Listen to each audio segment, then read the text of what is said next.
Okay, what's going on, everybody?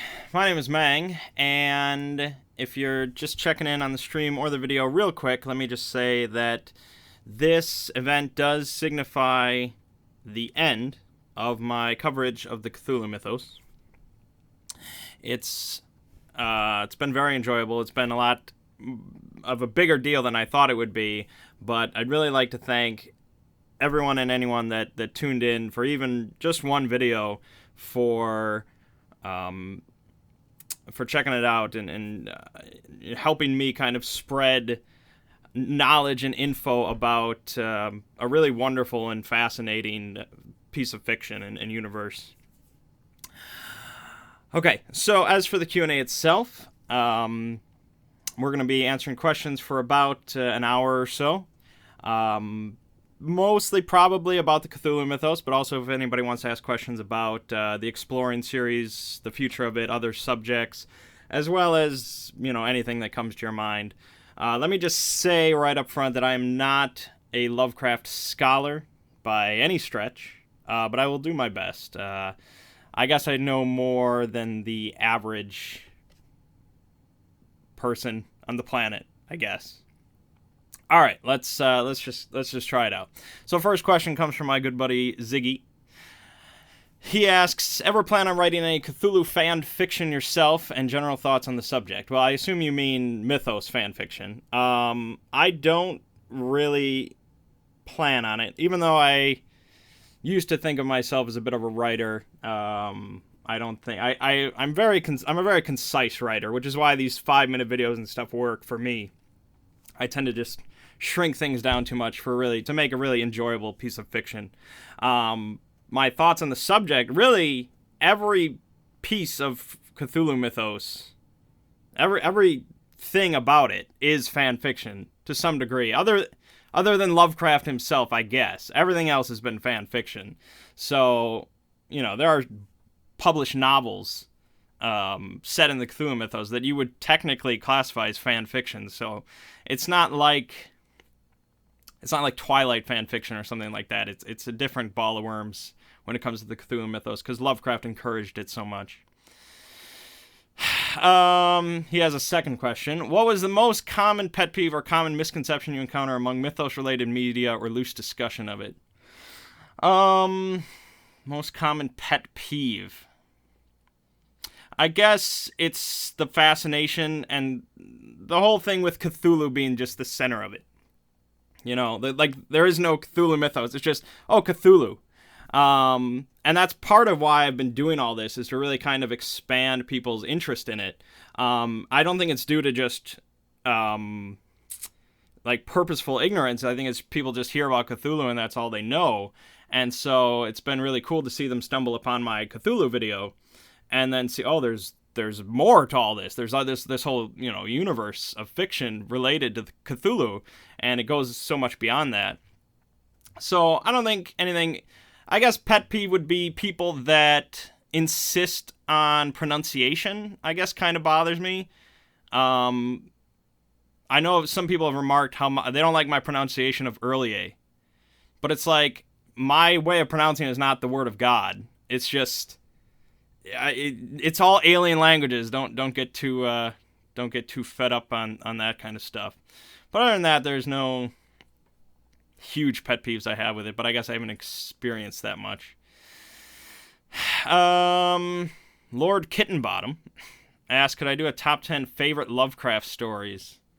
You mean as like a video? Probably not. That's maybe down the line it's possible.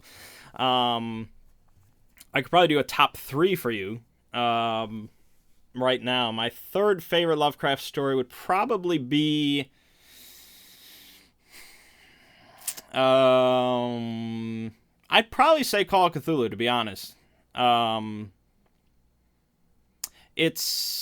It's kind of the classic Lovecraft story for me as part of the Cthulhu Mythos. It is the first one that I read, and it actually doesn't have that much in common with other stories because of the whole climax. But in a lot of aspects, it does embody what the Cthulhu Mythos is. This kind of this deepening investigation into these, kind of slowly pulling back the curtain of horror and what is really out there. Second, I would probably say is At the Mountains of Madness, which deals much more with kind of this ancient aliens, I guess, aspect of what has really been here before us, and how we as humans think of ourselves as kind of masters of our own universe, when really we're basically just this kind of spitball that's been thrown away by much older, more ancient things. And then my favorite story, I would say, is The Color Out of Space, because it's so alien. The Color Out of Space is such an alien entity that really you can't even begin to comprehend how it operates and how it works and why it is what it is. And it never gets explained, and it's just beautiful. It's a beautiful story. Will I do more videos on the gods and monsters? No, probably not. I'm not saying that I'll never come back to the Cthulhu Mythos ever.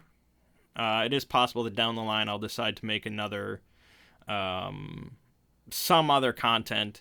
The one thing that I kind of regret not covering at all is the Elder Signs. I think it's an odd piece of the mythos because it was largely expanded by Derleth, and so, but it was created by Lovecraft, and I just never really found a way to mention it, so that's a bummer. Also discussing Arkham, which is kind of a fairly big part of the mythos. I thought about making a video on Arkham and other kind of mythos locations, but I really didn't know if there was enough to talk about, so, yeah. So it's possible down the line. Flaming Kitsune asks, what made you interested in the Cthulhu Mythos? Like almost everybody else, Cthulhu. I don't know where I first heard about Cthulhu. I don't know what I was doing, what I was reading about, but there was this entity called Cthulhu, and it was like, okay, he's like a kraken. Is that like the name of a kraken or something? Like, what is this? And I never really looked into it at first. It was just like, okay, there's something called Cthulhu. I don't know what it's about. And then a few years down the line, I was like, I think, I was started to get really interested in RPGs and things like that, and we had been playing D&D for a little while, and I had heard Call of Cthulhu was a much lauded RPG, and I was like, oh, what's this RPG about? And it's like, oh, Cthulhu's involved, and Lovecraft, I've heard of him, and in the beginning of the 6th edition rulebook, I think the earlier editions as well, is actually the short story Call of Cthulhu printed in full, and I think that might have been the first time I read it through. And then I read the rest of the whole rule book, and then from then it was like, well, I got to see all these stories that this is about. So that's pretty much where it came from. Jed Jaworski asks, have I read The Mound yet? He's been on my ass about that for a while. No, still not yet. Most of my free time, as far as reading goes, I actually read fantasy. I don't read that much horror. I make kind of a special exception for the Cthulhu Mythos on occasion, but yeah, most of the time it's fantasy. I'll get around to it. Spooky Steve asked, to be sure, do you think humanity has any means of killing great old ones?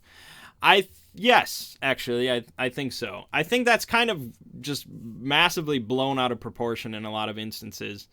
I think a lot of people assume that Cthulhu is just this massive immortal entity that, we are powerless to do anything about.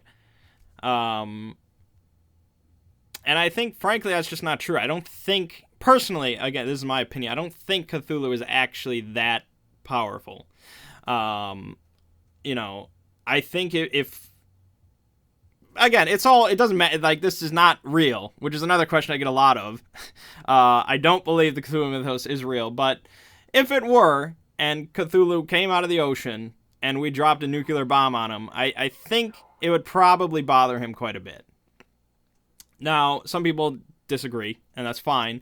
They think of the Great Old Ones and other entities as just being of a completely different dimension, a completely different, composition, where it's just nothing of our physical realm could ever do anything to them, and that's fine. But personally, I don't think of them as that overpowered. But feel free to disagree. So was Why Ein Fan thinks, yes, what I think of the anime Hayore Nyarko-chan. I don't know if I pronounced that right, but that is the anime starring Nyarlathotep is basically a anime schoolgirl type character. I've seen probably 20 episodes of it, or some, maybe less. What did I think of it? I wasn't crazy about it. I'm not a huge fan of anime as it is, and so it was remarkable that I actually watched it because it's so anime. It is very anime. It's very Japanese. At like the pilot episode, I was like, okay, I could get used to this because Nyarlathotep,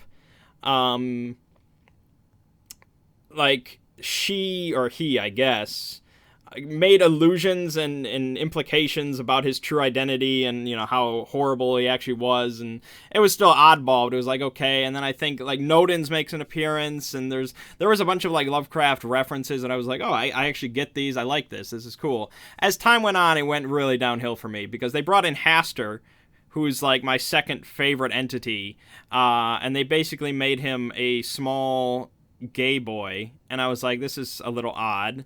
And then they had Cthulhu, who was, and like everybody loved the main character, or it was just, it was very Japanese for me.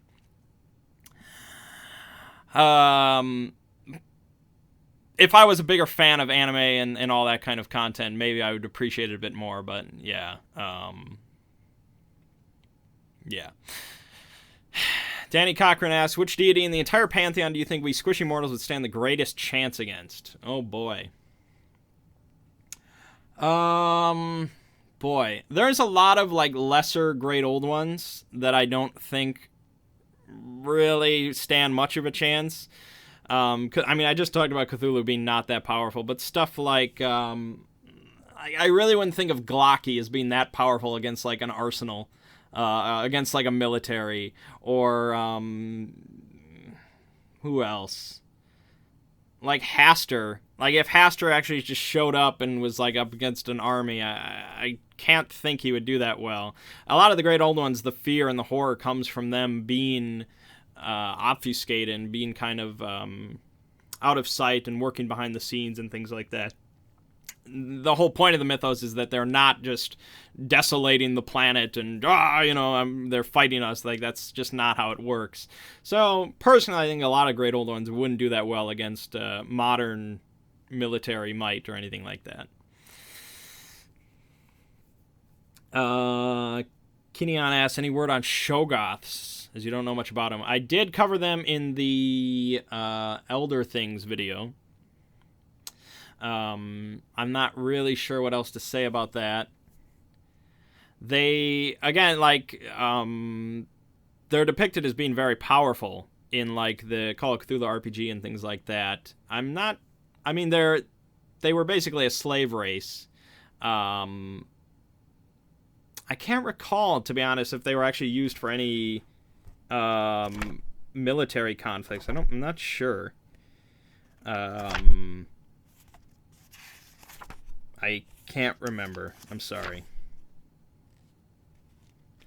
Have I tried any of the Cthulhu RPGs? Asked Taylor Matson. Yes, I've played Call of Cthulhu. I DM'd pretty much a whole campaign of the Massive Nyarlathotep, which is, in my opinion, the greatest RPG campaign ever written. I've only gotten to play Call of Cthulhu on, like, 2 occasions, and it kind of just failed miserably. So I guess I'm a better DM for Call of Cthulhu than a player. I would like to try at some point a kind of a Cthulhu. I would like to try Cthulhu in modern day because I think that could be pretty interesting. And Cthulhu in sort of a future-esque cyberpunk thing I think could be pretty awesome, where you actually are going up against entities with some futuristic technology and trying to blow them up as much as possible. But yeah, I'm a big fan of RPGs in general, so of course I am very much interested in Cthulhu Mythos stuff. Do I play Magic the Gathering? Aceless Bros. I do not. I've played it a couple times on the PC. I've run the I've tried out the game, the video game version of it. It's fine. Compared to stuff, I think it's starting to get a little dated, and there's just so many cards for it. I really don't have any inspiration of trying it in real life. There are better card games that I'd rather play, at least in my opinion. But I know it has an important place in the board and card game world. Jed Jaworski asks, have I ever heard where Lovecraft got inspiration for the names he used, like what languages he was inspired by? Lovecraft was pretty much, as a human being, as close to on the border between genius and like insanity as you could really get. The guy was very, very intelligent in a lot of matters. So I know that he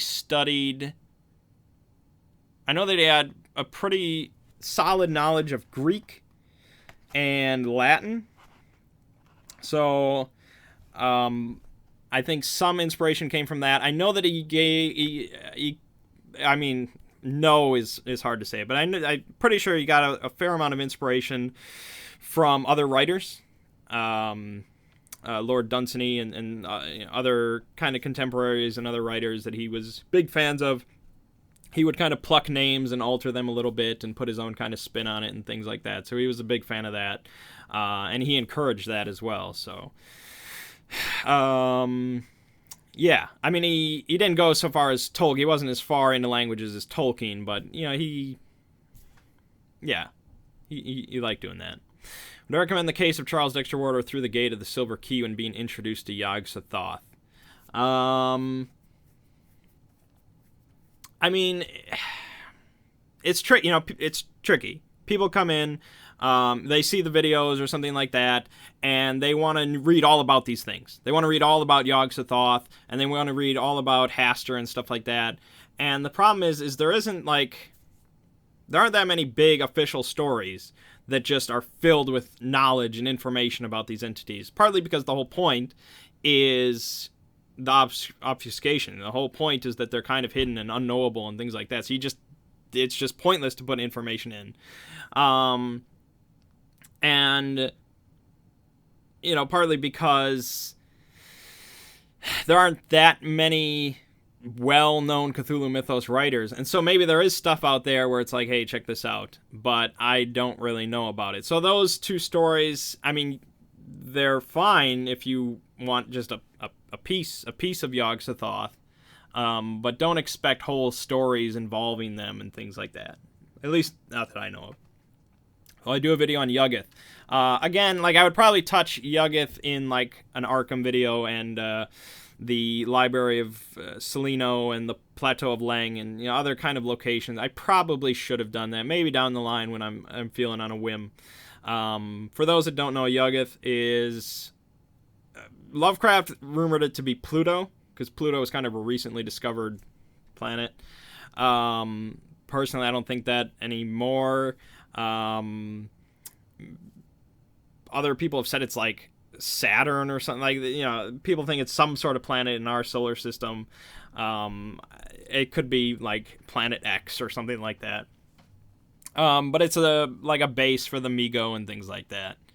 There wouldn't really be that much to say about it. Blah blah blah blah. So as why Ein Fan thinks, what do you think about Cthulhu being this big figure in pop culture? Do you think it lessens or benefits the mythos or Lovecraft's work in any way? I think absolutely any attention brought to anything within the mythos is good for the mythos as a whole. Like I said, I was brought into the mythos because of Cthulhu being kind of a pop culture figure. That's how I was pretty much introduced to it. So you can all thank that.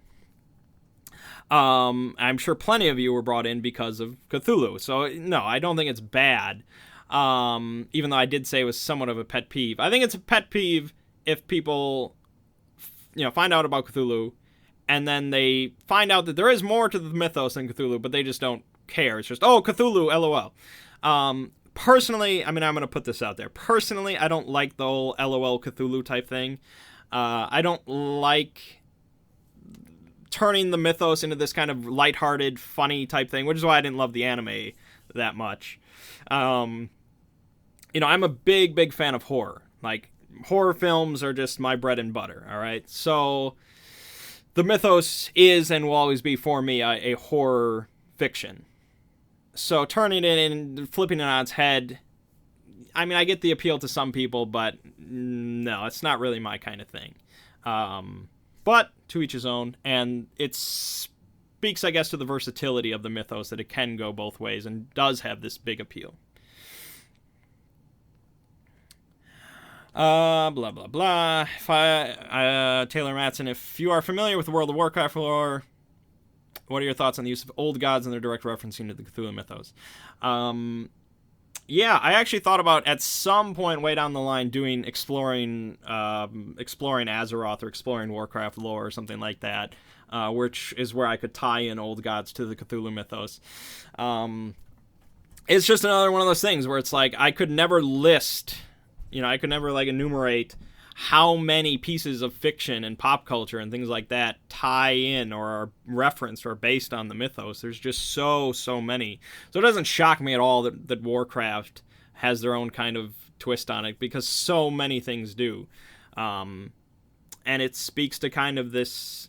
It's amazing how popular the Cthulhu Mythos is, considering that Lovecraft died penniless. As much as Derleth gets a lot of hate, we do have to thank him for just blossoming it into this huge phenomenon.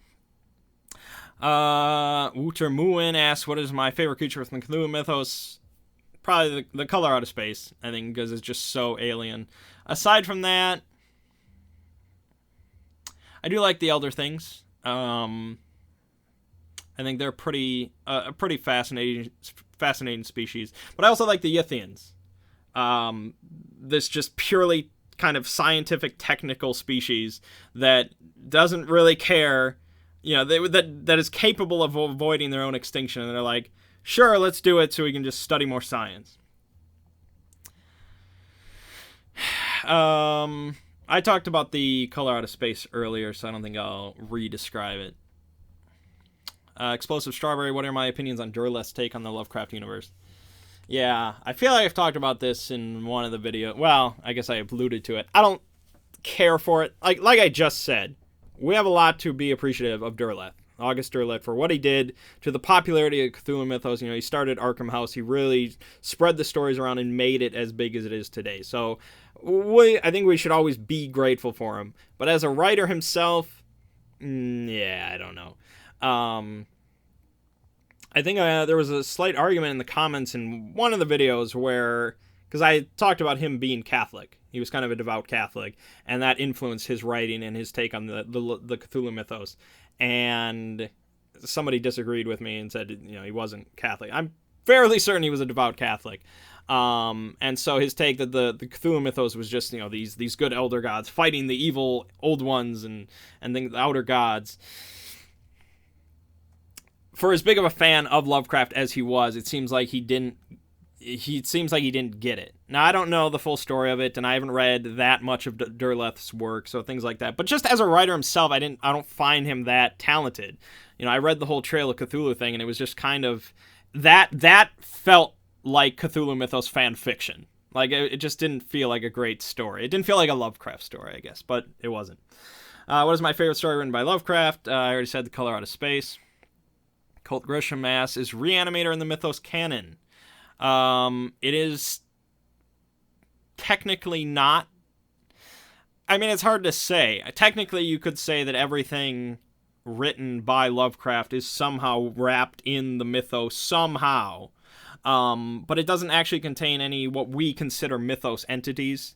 So, again, I've talked about canon so many times. I think I've mentioned that in like 6 different videos.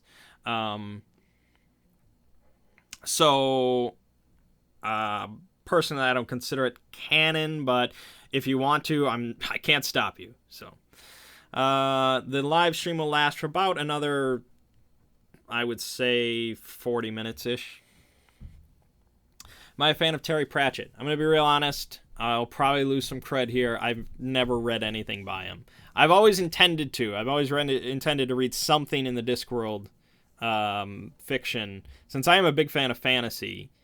But I never knew where to start, and yeah, I'm some point in my life I will read something by Terry Pratchett.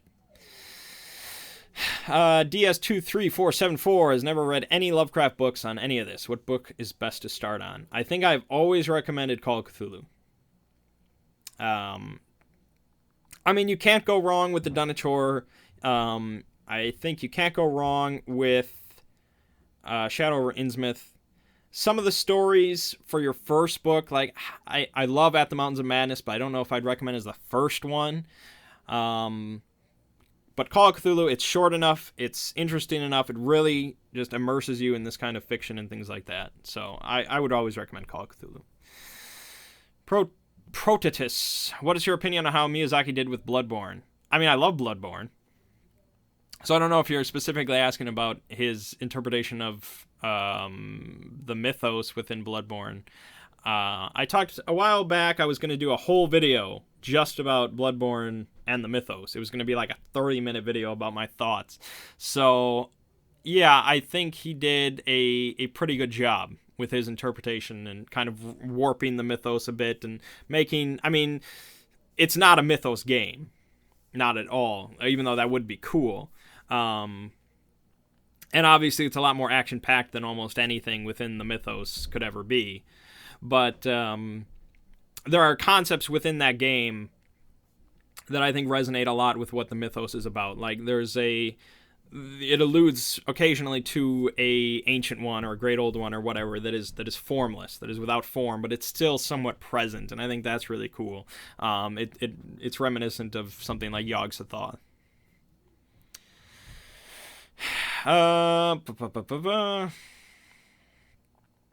Let me see here. Orc Boss, I already answered. The Call of Cthulhu RPG. Nicholas Picano, do I cringe when Cthulhu is used as a giant sea monster rather than its cosmic truth? I mean, he is a giant sea monster. There's not really any arguing that. You mean when people just assume he's like a kraken, like he's just he's some overgrown sea thing? I mean, it doesn't strictly bother me. It's just naivete. It's just, ignorance, I guess. If people go prattling on about that and they act like they know what they're talking about without ever figuring out, or like media that uses it as just a giant sea monster, I don't know, has that ever happened? Has anything ever just said Cthulhu is just like a kraken? I don't know.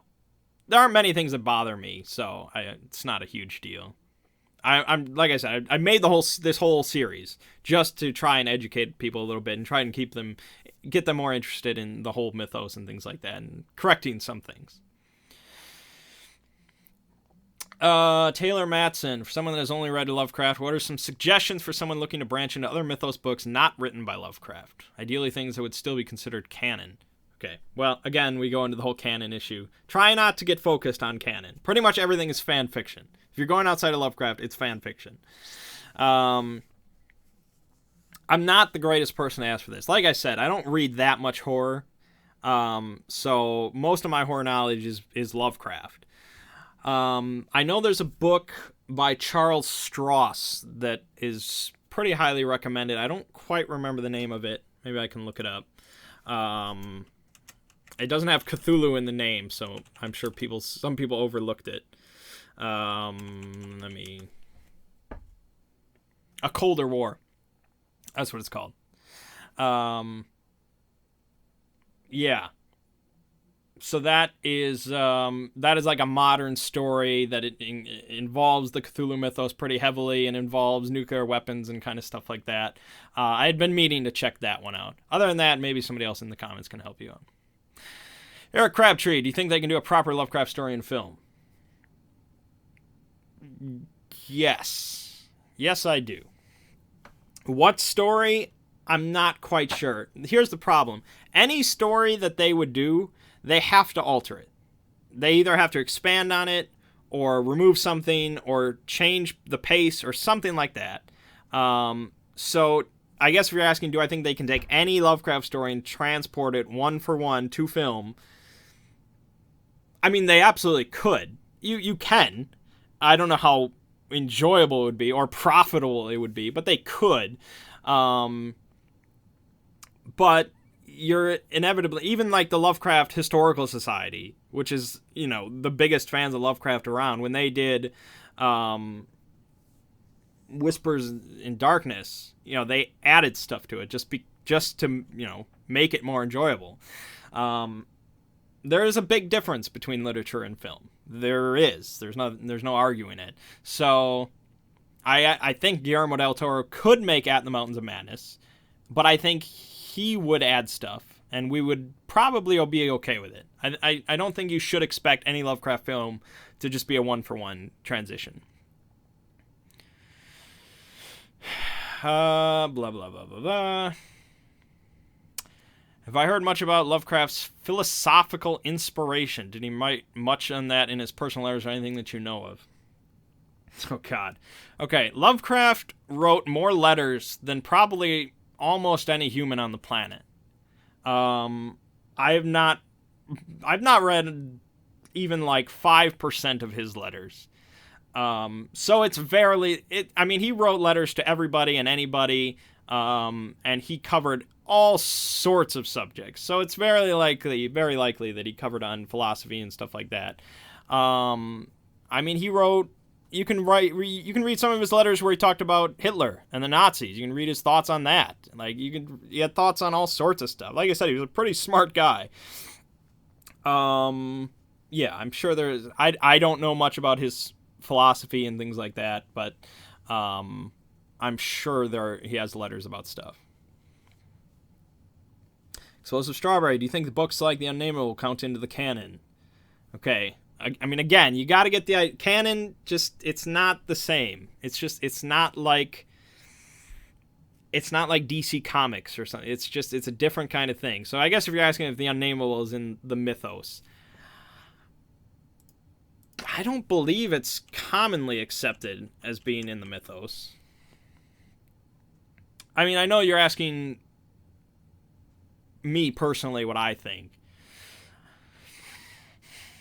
I guess I would say no, but don't go over to your big whiteboard of mythos stories and just X out The Unnameable just because I said it. Mort or the Color of Magic for Discworld. Okay, I'll try to keep that in mind. I mean, it's a very lauded series. Terry Pratchett is a highly lauded author. I would definitely like to read some stuff. Elias Campbell. It's Masks of Nyarlathotep. It's for Call of Cthulhu. I'm not sure if it's out for 7th edition Call of Cthulhu. The one that I own is for 6th edition. You can get Masks of Nyarlathotep complete. I bought it off Amazon. It's a very, very, very good campaign, and I think the Call of Cthulhu RPG is light enough that you could probably... I think you can convert that campaign to pretty much any system and any setting. Like, you could convert it to modern day, you can convert it to probably whatever. It's a very, very good campaign. Have I visited Lovecraft Country in New England? Well, I don't think anyone has... I mean, Lovecraft Country, isn't that like the fictional name of the area? I've not been to New England. So no. I would like to go to Providence at one point. I know they were talking about putting up like a Lovecraft statue or something like that. So it'd be cool to head over there and see kind of the inspiration for like the Dunwich Horror and stuff like that. What are some essential elements that I must have in a tabletop setting? Essential elements. I'm not sure what you're exactly asking. May have to reword that. Nathan Worth, do I know who the Vormi are? Oh, gosh. I want to say no.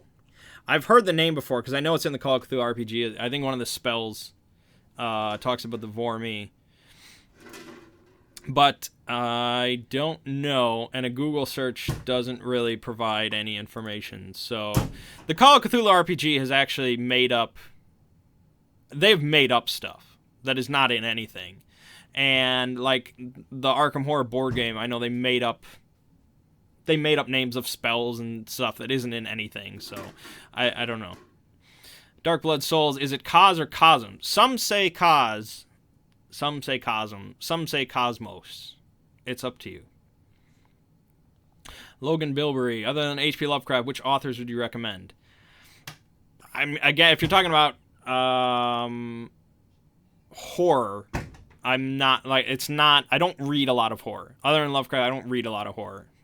Horror for me is mostly done on film. It's just a personal thing. Lovecraft, I just kind of got wrapped up into. Other authors that I read, I know he gets a lot of hate, but he also gets a lot of praise. I'm a big fan of Brandon Sanderson. I somewhat recently discovered him, but I read through all the Mistborn books. All the Way of Kings is probably one of my favorite books now. I'm also a big fan of Scott Lynch and his Gentleman Bastard series. Lies of Locke Lamore is probably my favorite book. Right now I'm reading The Name of the Wind by Patrick Rothfuss, so I can really only recommend some fantasy authors, I guess. Markinator123, is it worth reading Edgar Allan Poe, since Lovecraft mentions him as his inspiration? I mean, it's kind of like if you can kind of understand and absorb the wording and the phrasing and you know the way that these older authors speak and how they write, if you can kind of accept it and understand it, they're famous for a reason. You know, Edgar Allan Poe created some incredibly atmospheric works, and Lovecraft drew a lot from that. Anytime, you know, some of his stories, which are very kind of gothic horror-esque, that's purely his inspiration from Poe and other authors like that. So if you can appreciate it, yeah, it's definitely worth reading. Do I have a favorite among the Outer Gods? Nyarlathotep, hands down. Nicholas Picano, will you do a video on Shoggoth Fagin, the Echo Chocho, the Vormies, or other Lovecraftian monsters? Okay, well, I think you're mistyping these. Shogner Fawn, the Chocho, and the Vormies. I don't know what the Vormies... let me check my encyclopedia. Oh, the Vormies are written here. Oh, okay. So that's more of a Hyperborean thing. Smith. Oh, okay, all right. The Vormies are actually not talked about much in any sort of video game, card game, anything. So I've not heard much about the Vormies. To answer your question, probably not. I thought about talking about Shogner Fawn, but he didn't quite make the cut of the great old ones. Cole Grisham, are Dagon and Cthulhu separate deities, or is Dagon just another name for Cthulhu? Well, we could probably get into a big argument about that. I mean, personally, I think they're separate entities. I don't think Dagon is the same as Cthulhu. But I also think that Dagon is not a great old one by himself. I mean, I don't think he is. I think he's just a big deep one. I think that is like a very kind of ocean-esque thing for things to kind of. There's a word for it, biological. Some sort of gigantic, I don't know what it's called, where the deeper you go, things get bigger or something like that. I think Dagon is just the biggest deep one, and they revere him for that, but they all truly worship Cthulhu. Blah, blah, blah. We're getting a lot of questions. I'm falling behind. V the Awesome. Are the Conan books part of the mythos? Technically, yes. Technically... Howard and Lovecraft were friends and correspondents, and so Lovecraft worked various details of the Hyperborea world into his works and vice versa. So technically, yes, if you want to go by the whole canon thing. So sure. There's probably some story about there of Conan killing a Shoggoth. I'm sure it's out there. Taylor Matson, I feel like a lot of people, myself included, when we reference canon, are looking for some kind of validity to what they read, Lovecraft or not. We want to read things that have some backing. I understand. I understand what you're trying to ask. But there's no like council. There's no. It like again, it's not like DC Comics. DC Comics decides what is official or what is not. There's not really anything like that, I don't think, for the Cthulhu Mythos. When somebody writes a novel that is set in the Cthulhu Mythos, I don't think they really. I don't believe they have to answer to Arkham House or anything like that. I think it just is. So it's a tricky question to answer on something, if something is canon or not. And even within Lovecraft's own work, it's hard to decide where he was like, okay, this is in the mythos and this is not. I don't know if he ever decided that. Argus Oakland Cree. That's probably not pronounced right. Do you know the King in Yellow is referred in the TV show True Detective? Yes. Big fan of True Detective Season 1, not Season 2. And when I first heard the mention of like Carcosa in the King in True Detective, I was like, it was like whiplash. I had no idea that was coming. I don't really want to spoil True Detective Season 1 because it's something I think everybody should watch. But yeah, I was very happy to hear some references thrown in there. Titus Smith, thoughts on the new Call of Cthulhu coming out in 2017? I'm excited. I'll probably do a Let's Play of it. I'm hoping it's good. I did a whole Let's Play of Dark Corners of the Earth a little while back, and it turns out that that was a bit more action-y than I was really appreciative. So I'm hoping the Call of Cthulhu, both the new upcoming games are a bit more focused on the mystery and the discovery and the investigation and things like that rather than shooting. Like, I played Amnesia a little while back, and my favorite part of Amnesia was just reading like the notes. Like I love reading the notes that you found along the way. When actual horror stuff happened, I was like, okay, but the notes were great. So yeah, I'm hoping they include actual not literature within the game, but stuff you could read. Dark Corners of the Earth had some of that, but not enough. Blah blah blah. The game story revolves around Nyarlathotep, so my question is, what are the most important things to incorporate around the old god? Well, you can make Nyarlathotep however you want. If he is actually in the game, like he's present. When I ran Massive Nyarlathotep, I made Nyarlathotep a much more prominent figure than he actually is in the campaign. And I decided, it didn't make sense to me in the campaign. He's trying to basically make a spawn and open some gates so that the world can be taken over. And it just didn't make sense to me that if he was present and he could be summoned and things like that, and if he was around, that he would allow these kind of bumbling investigators to hinder his plans.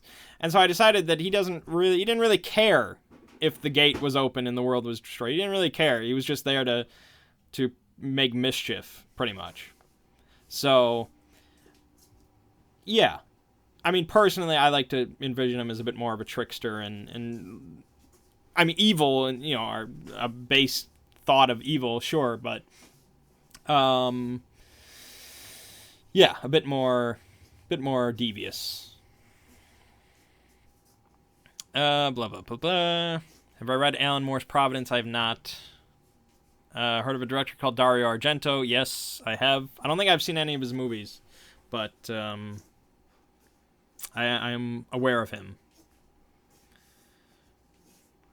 Deep Sea Gigantism, yes. Do I play Cthulhu Realms? I own it. I've played it once, I think.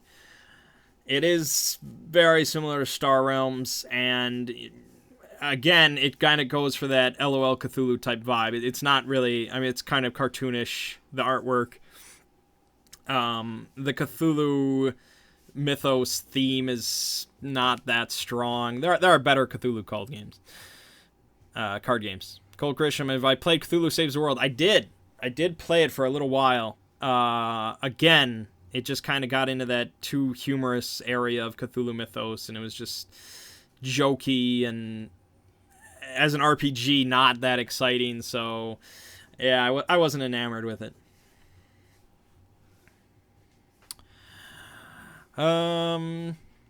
My opinions on the Reanimator movie and Bride of Reanimator. I've not seen him. I'm sorry. I know I just talked previously about me being a horror movie buff, but I've not seen Reanimator. I really, really should. I think they're remaking it, if I'm not confused.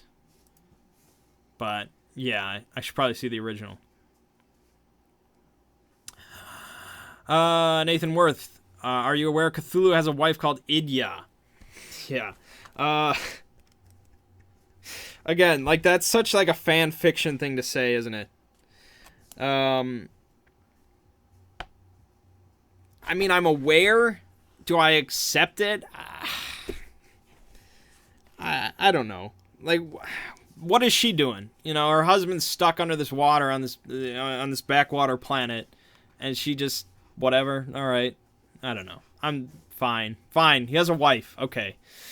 Shub Niggurath is the last boss of the classic video game Quake. I think I talked about that in the Shub Niggurath video.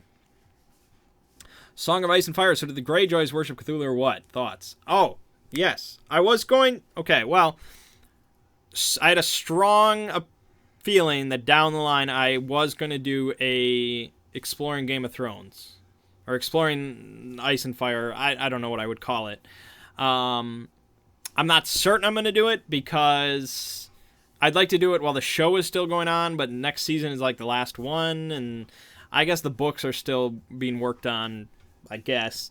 So I was definitely going to talk about that in the Greyjoy video. But yeah, they worship Cthulhu. I mean, there's no doubt. George R.R. Martin was definitely strongly influenced by the Cthulhu Mythos for a couple aspects. One, the drowned god. Another being there's a god, the faceless god, you know, the god of many faces or whatever. Yeah, there's definitely influences in the Song of Ice and Fire. Eric Crabchief, I checked out Sandy Peterson's Cthulhu Wars board game. Yes, you can't see it. It's around that corner. It's sitting on a shelf. I have Cthulhu Wars. It's actually a pretty solid board game. I was surprised. Unfortunately, it's severely expensive. I got it as a gift, amazingly. But yeah, I mean, the miniatures are gorgeous. If I had more time, I would go get it and show you some of the cool miniatures. But you can look them up. It's a good game. Gorgeous miniatures, but they're probably... I wish they made just a cheaper version for some people. Thoughts on the Last Door series? I am unfamiliar with that. I'm sorry. Oh, I see. It is a adventure game. I am a fan of adventure games, point-and-click adventure games. Unfortunately, most of them suck, and so it always makes me a little wary. A lot of these point-and-click adventure games that come out nowadays, they never really evolve from like the 90s. And I like point-and-click adventure games in the 90s. You know, the Monkey Island series is some of my favorite stuff, but that was a while ago, and so now it's just some adventure games nowadays do kind of have evolved along the line and are pretty solid, but a lot of the indie ones and stuff like that, yeah. So I can't really say about that specific series. Real Ghostbusters episode, The Collect Call of Cthulhu. I have not. I've never seen any episodes of it, but that's probably the one I should watch. Frankie Sanchez, would you like to see a movie/game based around the Deep Ones? I mean, there are movies based around the Deep Ones.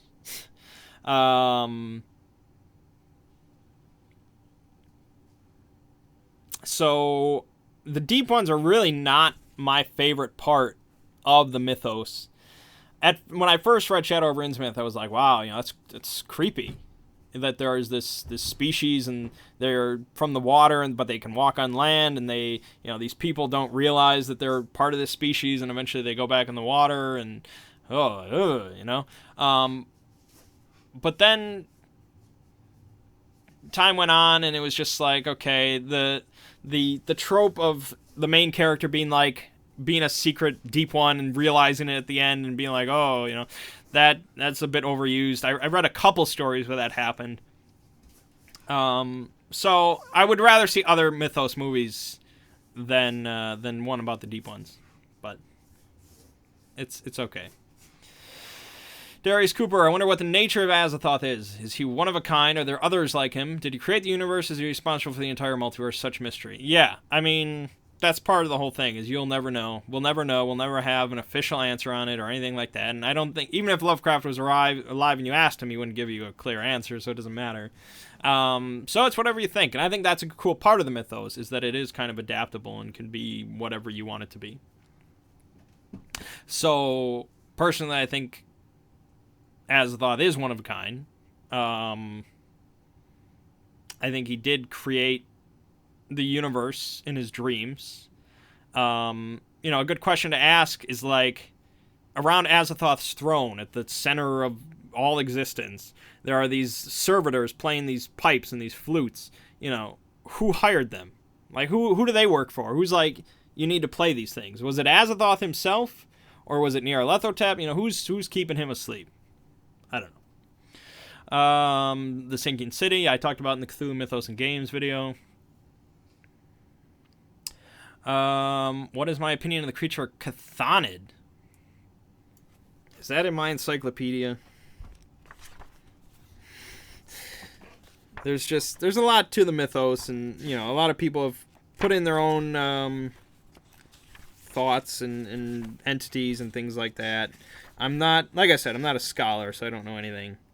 I don't know everything. Chthonid is in my encyclopedia. I see. He is an elder god, the mightiest of all of them. A tentacled horror much like Cthulhu. He dwells in Elysia. And he bears a special hatred for the Great Old Ones. Okay. I don't really have anything to add to that. Is Cthulhu actually an octopus-headed anthropomorphic dragon creature? Or is he just an amorphic blob of black goo?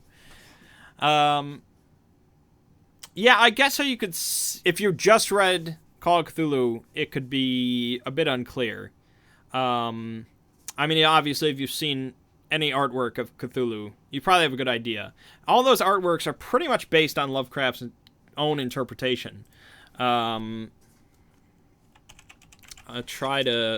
He sketched an image of Cthulhu. Yeah, if you go to the Cthulhu Wikipedia page, the main image is his own sketch. So I don't think he's ever intended to be really like an amorphous blob or anything like that. I think he is meant to be a bit chubbier than, he's not muscular or anything like that. He's flabby. But yeah, I don't think he's amorphous. He's no more amorphous than I am, I guess. Is there any series/fictional universe that you like on a similar level as Cthulhu Mythos? Oof. Star Wars, I guess. There aren't many fictional universes that are as deep, as expansive as the mythos. There are a number of them, but not that many. So Star Wars is definitely up there. Boy, I guess Lord of the Rings would be somewhat as deep. Although, Cthulhu Mythos has been expanded over the last, 80 years by all sorts of authors, whereas not really anybody expands the Lord of the Rings universe. It's kind of, it's set in stone somewhat. What is the encyclopedia that I have? It is the Cthulhu Mythos Encyclopedia by Daniel Harms. See this? You can pick it up on Amazon. It's not too expensive. I actually bought this before I ever did any of these videos. I bought it a while back when I was running Call of Cthulhu stuff. I figured, having an encyclopedia on hand that I could just look at for any sort of entity to get some info could be pretty useful. It has proven fairly invaluable for this whole series. Very, very handy. Yeah, it's been good. Eric Crabtree, if Lovecraft were around today, do you feel his love of science and seeing how far advancements have come would override his more problematic views of race and xenophobia? Whew. I mean, he was a complicated man. Like I said, he very much straddled the line between genius and insane person. I mean, this is a guy that was very much a vocal anti-Semite and yet married a Jewish woman. Like, it's odd how he was just this. He probably could have been an alien. I don't know. So, would it have overrided his problematic views of race and xenophobia? No, I don't believe so. I think he would very much be somewhat of the same person. He would probably be a bit of a shut-in, a recluse. Perhaps underappreciated for what he. I mean, there very much could be somebody like Lovecraft living right now that you've never heard of. Lovecraft was not that well known during his lifetime. Like I said, he died penniless. And there are plenty of racists out there, so it's possible. Yeah. So it's hard to say. I don't know the man. I can't really speak about him. The Wicked Soul. Any other lore-heavy, scary mythos you'd recommend? Lovecraft or otherwise? I mean, if you've gone through all the main ones, Call of Cthulhu, Shadowrun's Myth, Shadow Out of Time, At the Mountains of Madness, Whisper in Darkness, Haunter in the Dark is a good one. I do really like Haunter in the Dark, because that is probably his most gothic horror story set in the mythos. That was actually kind of a little unsettling, I'll be honest. Haunter in the Dark is a good one. Or Haunter in Darkness, whichever one it's called. Haunter in the Dark. Be Light Media and the Cthulhu Mythos. Is there anything that happens to souls when they leave their body, or do they simply stop existing? Well, that's an unanswerable question. I mean, Lovecraft was very much a profound atheist, as I'm sure you can tell. So I don't think religion really had almost any place in his works, which is why Derleth coming in with his interpretation was so unsettling to our concept of the mythos. It was just so different,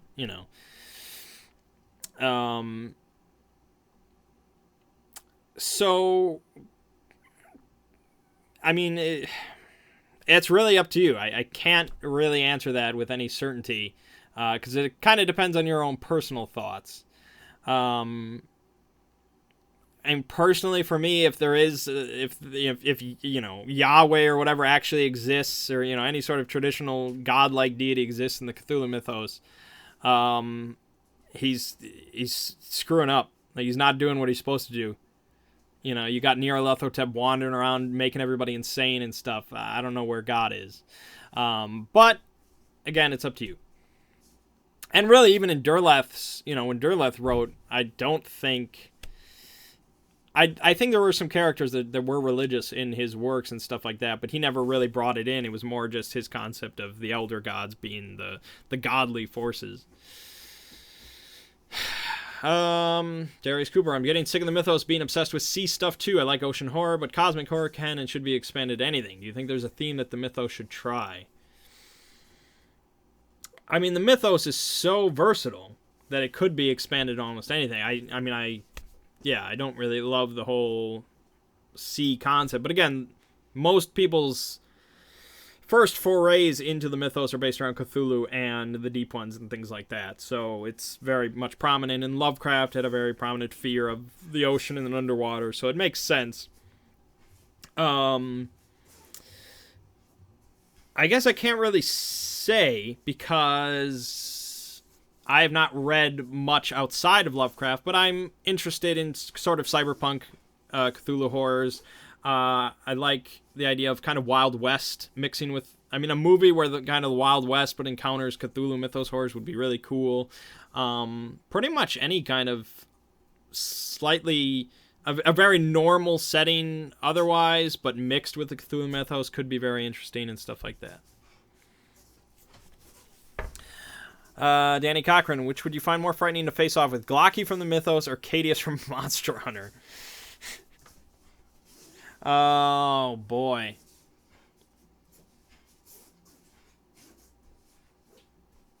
I mean, I never had much trouble with Cadius, so it's probably a good choice. Glocky, I don't know. You get hit once, you're pretty much done. You're either, like, possessed or you're dead. So I guess I'll pick Cadius and try and, hide it out in some little nook. People that don't play Monster Hunter have no idea what I'm talking about. How did Nyarlathotep grow from being a strange pharaoh-like man to being a cosmic trickster god? Well, I mean, he's not a pharaoh. So I guess I think it's somewhat of a natural progression. He appeared normal. He appeared, relatively normal. He appeared pretty much as a human, which is unlike almost anything else in Lovecraft's mythos. But he was focused not on killing anybody, not being on some horrible thing that, like Cthulhu just grabbed people up in his tentacles and ate them and stuff like that. No, he was just going around spreading insanity, and people wanted to see him. And Nyarlathotep he knew it. He knew he was a big draw, a big attraction, and yet he could spread insanity this way.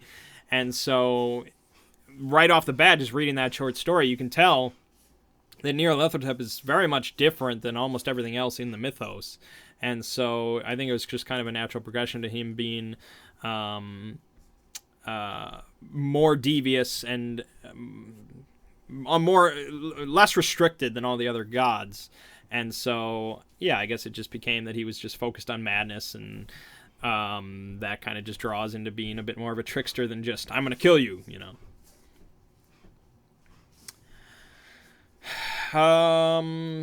Read Shambler from the Stars. Okay.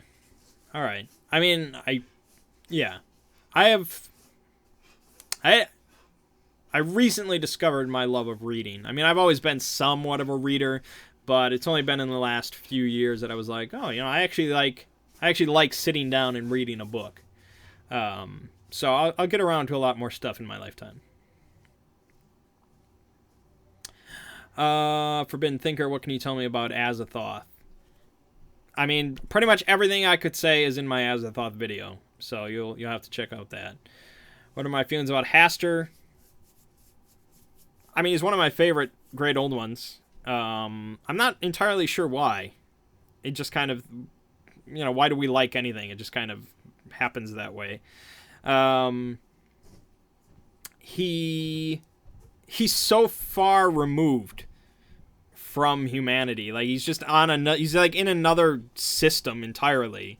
But for some reason, he likes messing with people on Earth. And that brings us to an interesting question. I remember reading this at some forum or something like that. There was like, why are all these old ones and outer gods, why are they so interested in Earth? And the response was, what if they're not?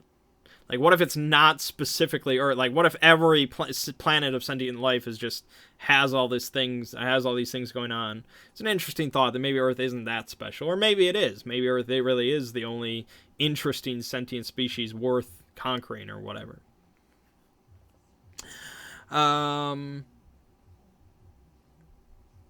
My favorite artwork of the mythos. Phew, boy, oh boy. There's so much. It's been a really cool thing with the Exploring series is that I've gotten to share a lot of cool artwork. So it's hard to say what my favorite is. Normally I'm not a huge fan of art, just because, I don't know, even though I work for an art company, but ignore that. I don't know, man. I think I've used multiple times this picture of a guy in like this green pool with a gun to his head, and there's like a Shoggoth approaching him. I use that multiple times. I think that's a great representation of the mythos. It's just like, well, there's nothing else to do. Have I seen the yellow sign? I have. I have multiple times. I'm well familiar with the yellow sign. When Nyarlathotep takes a different form, does any of his original figure manifest itself? For example, if he takes the form of a little girl, will he be mistaken for one? Or is there something off? I've always envisioned him as having perfect replication of anything that he wants to be. He is the master of it. He's the best. There's no doubt to whatever he wants to be. I think occasionally, he might want there to be something a little off to kind of put people on edge. I think that could be something he did. But if he wants it to be perfect, it would be perfect. We'll just do a few more questions real quick. Any thoughts on the Mythos collectible card game? Oh, you mean the Call of Cthulhu from Fantasy Flight? I've not played it. I thought about it, but I don't actually get many chances to play two-player card games. There's a new card game coming out from Fantasy Flight, the Arkham Horror collectible card game, which is a bit more co-op and could go up to 4 people and stuff like that. That I might check out. I want to buy them just to look through all the cards. I just want to read all the cards and see all the cool artwork and all that kind of stuff. So I might do it just for that. I don't know if I'll ever get to play it. A lot of clay sculptures the fans create inspired by the myths. What do you think? I haven't seen that many. When I scroll through all the artwork and things like that and pictures of stuff for the videos, I didn't see a whole lot of clay sculptures. I'm sure they're out there, though. Most disgusting creature in the mythos. Oh, God. Most disgusting.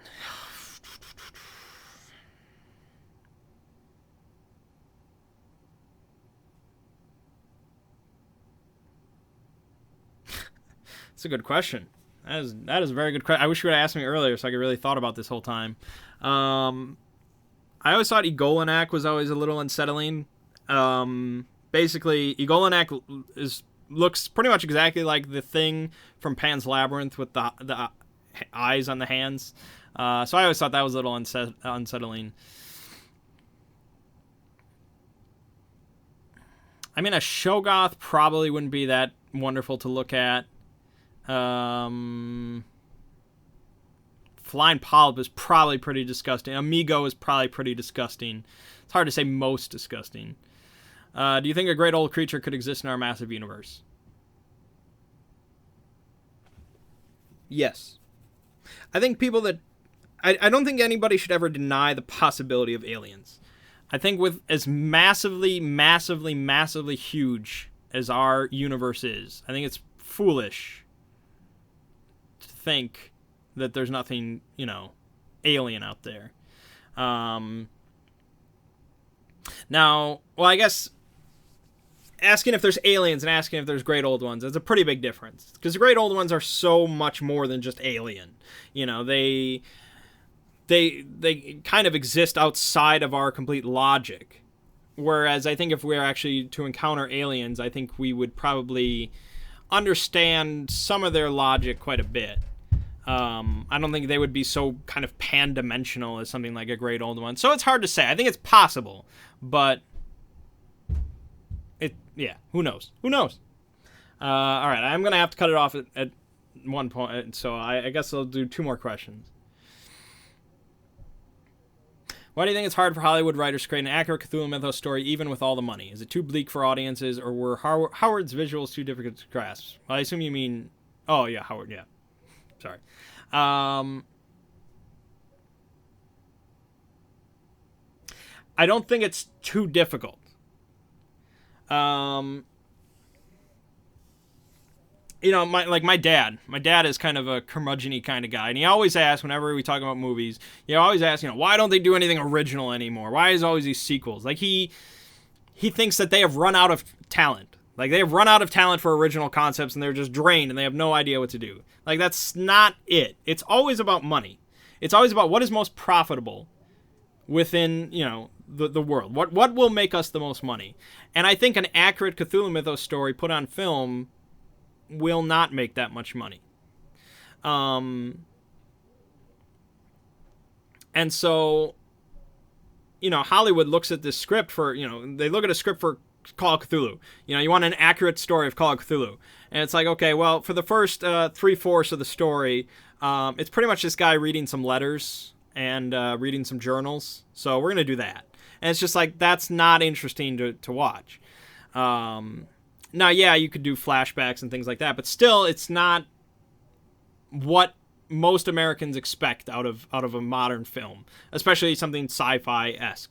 So I don't think it's a matter of difficulty or anything like that with making an accurate story. I just think there won't ever be one.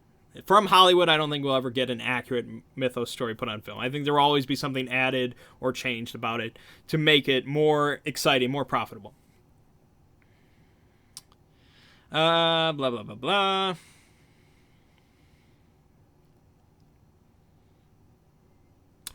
Okay, last question. Do I think the creature from The Thing could be inspired by Nyarlathotep? I think the creature from The Thing is inspired by the original Thing movie. Do I think the Thing from the original Thing movie could be inspired by Nyarlathotep? Specifically, no. I somewhat doubt it. Inspired by the mythos and Lovecraft? Maybe. I mean,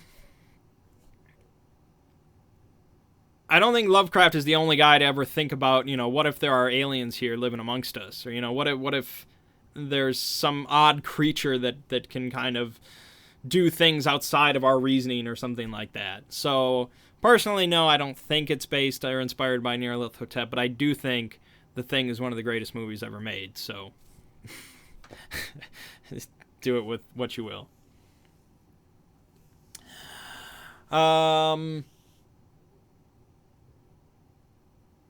Yeah, Who Goes There? That's what it's called.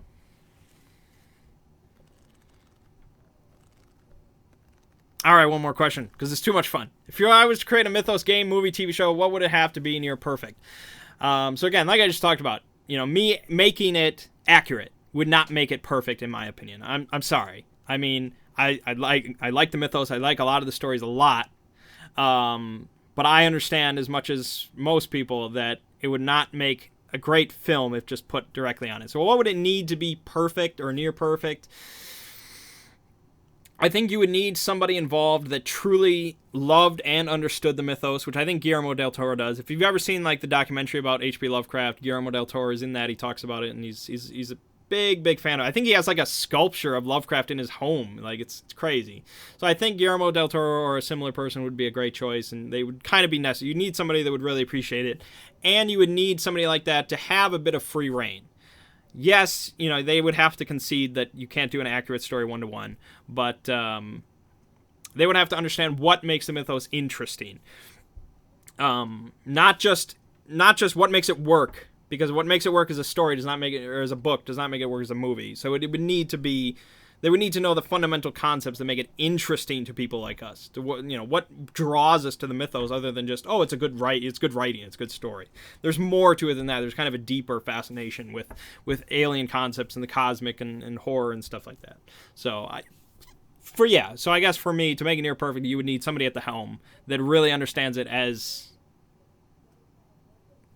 its truest fans do.